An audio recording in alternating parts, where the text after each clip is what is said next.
Assalamualaikum warahmatullahi wabarakatuh. Perkenalkan, nama saya Devano Pramudia Sena Ridwan dari kelas A dengan NIM 1410621079, nomor hadiah 13. Kali ini saya akan membahas tentang mini skripsi kuantitatif yang sudah saya buat berjudul Efektivitas Penggunaan Teknologi Media Baru, Audiovisual, YouTube dalam Pembelajaran pada Mahasiswa Ilmu Komunikasi Universitas Negeri Jakarta tahun 2021. Nah, berikut ini masuk ke daftar isi. Daftar isinya itu ada bab 1 pendahuluan dengan subbab. Itu ada 4 bab subbab, dan yang kedua itu landasan teori. Itu dapat 6 subbab. Lalu bab 3 itu ada metode penelitian. Ada 13 subbab. Lalu yang terakhir daftar pustaka. Lalu selanjutnya daftar tabel. Ini ada tabel yang saya gunakan, yaitu tabel review literatur atau penelitian sebelumnya. Lalu ada operasional konsep. Nah, di bab 1 ini pertama kita membahas latar belakang. Di sini saya menggunakan latar belakang dari teknologi media baru dan komunikasi, dan tentu saja dengan variabel Y saya, yaitu pembelajaran.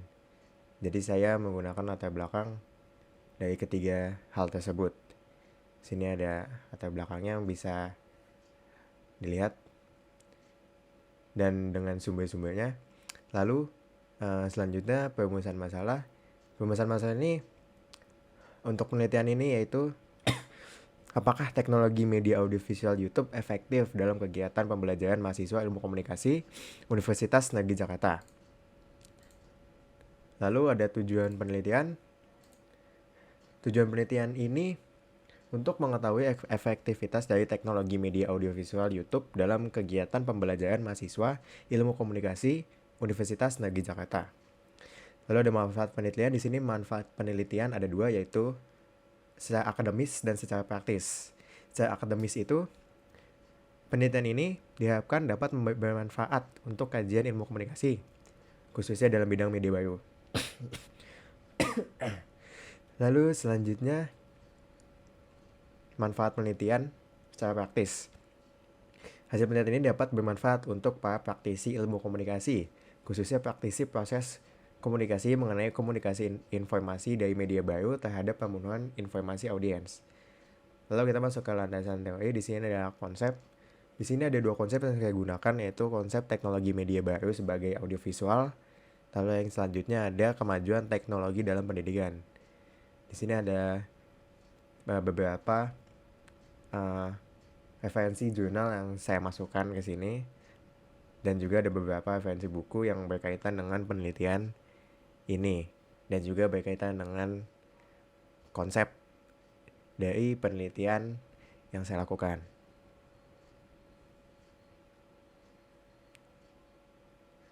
Nah, ini untuk yang kedua, yaitu ada kemajuan teknologi dalam pendidikan. Sama seperti sebelumnya, saya menggunakan beberapa referensi jurnal dan buku yang saya gunakan.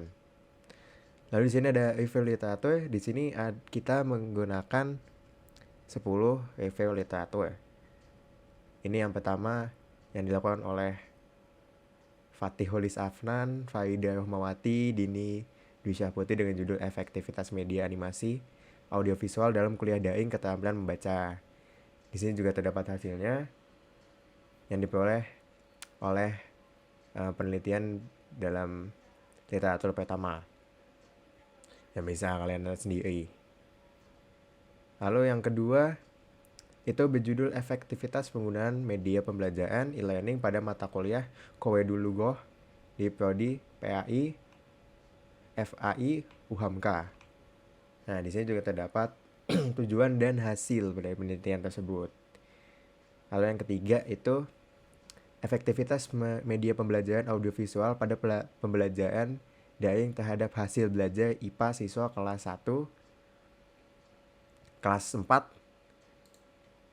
SDN Pademangan, Barat 11, Jakarta Utara.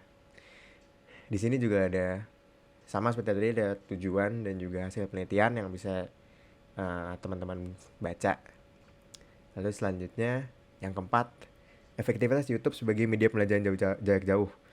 Mata pelajaran PPKN pada masa pandemi COVID-19. Ini juga sama, ada tujuan dan juga ada hasilnya. Nah, untuk yang kelima itu efektivitas penggunaan media komik digital dalam pembelajaran, tema selalu berhemat energi.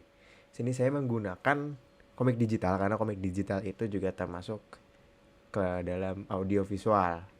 Karena Cartoon Story Maker itu memang sebuah audio visual. Sini juga terdapat tujuan dan juga hasil dari penelitian tersebut. Selanjutnya ada berjudul efektivitas media video animasi, materi pemanasan global terhadap aktivitas dan hasil belajar siswa.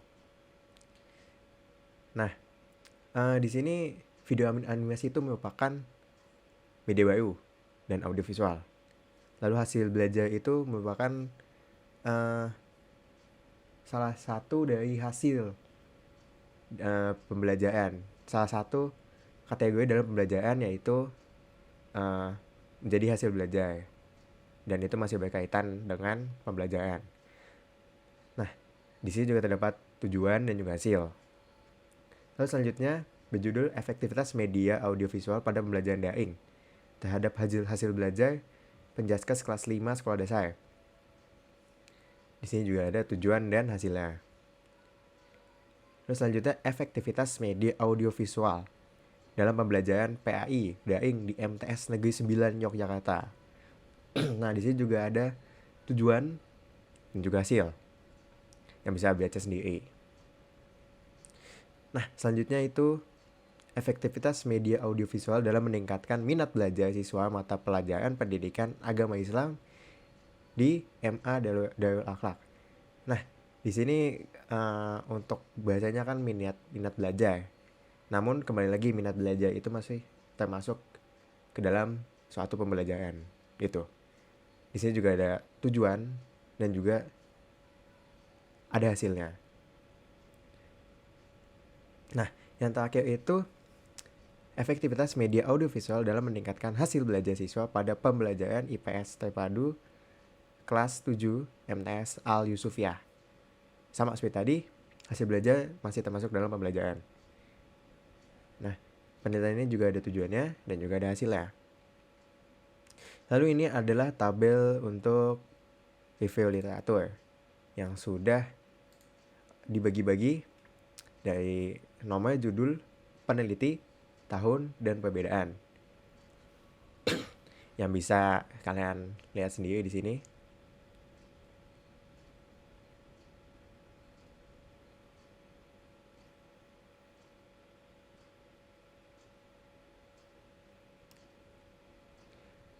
Nah, selanjutnya ini untuk subbab 2.3 dan 2.4 itu merupakan pengertian dari variabel X dan variabel Y.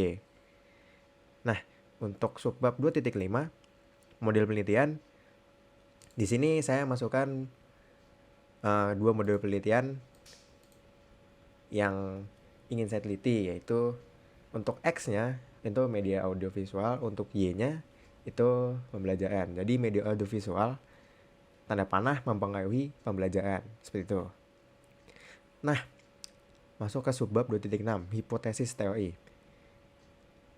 Hipotesis teori dalam penelitian ini adalah adanya efektivitas penggunaan teknologi media baru audiovisual YouTube terhadap pembelajaran pada mahasiswa ilmu komunikasi Universitas Negeri Jakarta 2021. Nah, itu untuk bab 2 dalam penelitian. Lalu kita masuk ke dalam bab 3, yaitu metodologi penelitian. Di sini ada subbab pertama yaitu paradigma penelitian. Di sini terdapat pengertian dari paradigma penelitian. Lalu dalam penelitian kali ini akan diketahui suatu kebenaran atau kebenaran yang perlu diperbaiki terkait efektivitas penggunaan teknologi media baru audiovisual YouTube terhadap pembelajaran pada mahasiswa ilmu komunikasi Universitas Negeri Jakarta 2021. Nah, untuk subbab selanjutnya itu pendekatan penelitian. Untuk pendekatan penelitian ini kita menggunakan penelitian kuantitatif. Seperti yang sudah saya sebutkan bahwa ini merupakan penelitian kualitatif. Lalu masuk ke metode penelitian. Sama seperti tadi, yaitu untuk metode penelitian menggunakan deskripsi kuantitatif. Nah, pada umumnya setiap penelitian melibatkan paling tidak dua komponen utama, yakni variabel X dan variabel Y, atau variabel independen dan variabel dependen. Untuk selanjutnya, subbab selanjutnya, populasi sampel, teknik penarikan sampel. Yang pertama populasi. Populasi di sini saya menggunakan mahasiswa ilmu komunikasi Universitas Negeri Jakarta 2021 yang berjumlah 124 orang. Lalu untuk sampel sendiri saya mengambil sampel mahasiswa ilmu komunikasi Universitas Negeri Jakarta angkatan 2021 sebanyak 95 orang. Nah, lalu di sini ada teknik penarikan sampel. Untuk mengambil jumlah sampel yang sesuai dengan populasi tersedia, maka pengambilan sampel menggunakan rumus Solvin sebagai berikut. Ya, ini rumusnya. Ukuran sampel sama dengan ukuran populasi per 1 tambah ukuran populasi persen kelonggaran ketidaktelitian karena persen kelonggaran. Nah, dalam ini NE adalah 5%. Yang akhirnya menghasilkan jumlah 94,65 yang kemudian dibulatkan menjadi 95. Lalu ukuran sampel. Berikut adalah pengertian dari ukuran sampel. Nah, pengukuran sampel ini digunakan untuk menilai apakah instrumen tersebut berfungsi dengan baik. Selain itu, hasil analisis tes juga membantu dalam menilai apakah setiap pertanyaan dalam tes berada dalam kategori yang baik, memerlukan perbaikan, atau kurang baik. Lalu selanjutnya ada hipotesis riset. Di sini hipotesis riset saya dengan H0, penggunaan teknologi media baru YouTube tidak efektif dalam pembelajaran mahasiswa ilmu komunikasi Universitas Negeri Jakarta 2021. Untuk H1, penggunaan teknologi media baru YouTube efektif dalam pembelajaran mahasiswa ilmu komunikasi Universitas Negeri Jakarta 2021. Lalu untuk hipotesis statistik. Untuk di sini H0 tidak adanya efektivitas penggunaan teknologi media baru YouTube dalam pembelajaran mahasiswa ilmu komunikasi Universitas Negeri Jakarta. H1-nya adanya efektivitas penggunaan teknologi media baru YouTube dalam pembelajaran mahasiswa ilmu komunikasi Universitas Negeri Jakarta. Lalu masuk ke dalam metode pengumpulan data. Metode pengumpulan data merujuk pada teknik atau metode yang bisa digunakan untuk peneliti untuk mengumpulkan data. Nah, dalam penelitian ini digunakan metode kuesioner atau angket sebagai pendekatan. Kuesioner atau angket adalah sebuah instrumen penelitian yang terdiri dari sejumlah pertanyaan atau pernyataan yang harus diisi oleh responden untuk mengumpulkan data dan informasi. Lalu sini ada metode pengukuran datanya, ada validitas dan reliabilitas. Untuk validitas, pada penelitian ini akan diuji validitas dari variabel X, yaitu teknologi media baru audiovisual YouTube, dan uji validitas variabel Y, yaitu pembelajaran. Peneliti melakukan pengujian terhadap kedua variabel dengan menggunakan SPSS dan metode Kaiser-Meyer-Olkin (KMO) serta uji Bartlett. Hasil dari pengujian ini akan menunjukkan validitas data pada kedua variabel jika nilai KMO melebihi 0,5. Lalu untuk reliabilitas, dalam analisis ini dengan menggunakan bantuan SPSS, pengukuran dilakukan menggunakan Cronbach Alpha data dianggap memiliki tingkat reliabilitas yang memadai jika nilai count batch alpha melebihi 0,6. Lalu ini ada metode analisis data univariate dan analisis data bivariate. Karena memang belum running SPSS, di sini hanya diisi dengan teori-teori. Lalu selanjutnya ada keterbatasan dan kelemahan penelitian. Untuk keterbatasan, dalam penelitian ini terdapat memiliki keterbatasan dalam waktu, dalam penyelesaian studi, dan keterbatasan waktu yang berdampak pada berbagai aspek lain dalam pelaksanaan penelitian. Lalu untuk kelemahannya, di sini peneliti merasa kurang maksimal dan kurang sumber dan beberapa faktor lain yang membuat peneliti ini terkesan kurang kuat baik dari segi penulisan maupun hasil. Lalu selanjutnya ada definisi dari operasional. Nah, operasional adalah penjelasan tentang cara seorang peneliti mengukur atau memanipulasi suatu variabel dalam penelitian. Lalu selanjutnya ada operasional konsep, OK. Di sini terdapat tabel OK. Di sini yang pertama menggunakan konsep media baru dengan variabel X yaitu media audiovisual. Lalu dimensinya terdapat 3 dimensi, yaitu persiapan, pelaksanaan, dan tindak lanjut. Di sini terdapat indikatornya yang bisa dibaca oleh teman-teman. Yang intinya untuk dalam persiapan terdapat 3 indikator, yaitu dosen merancang jadwal pelaksanaan pembelajaran menggunakan media audiovisual, menyiapkan peralatan media audiovisual, memfasilitasi mahasiswa untuk mengakses audiovisual. Lalu untuk pelaksanaan terdapat 3 juga, yaitu dosen memastikan media audiovisual siap, menjelaskan tujuan pembelajaran yang akan dicapai oleh media audiovisual, menghindari kejadian yang dapat mengganggu konsentrasi mahasiswa. Lalu yang terakhir ada tindak lanjut, terdapat 3 juga. Dosen melakukan diskusi kepada mahasiswa setelah menggunakan media audiovisual. Maksud saya ada 2. Yang kedua itu dosen mengadakan latihan pada mahasiswa setelah menggunakan media audiovisual. Di sini menggunakan skala, yaitu skala Likert.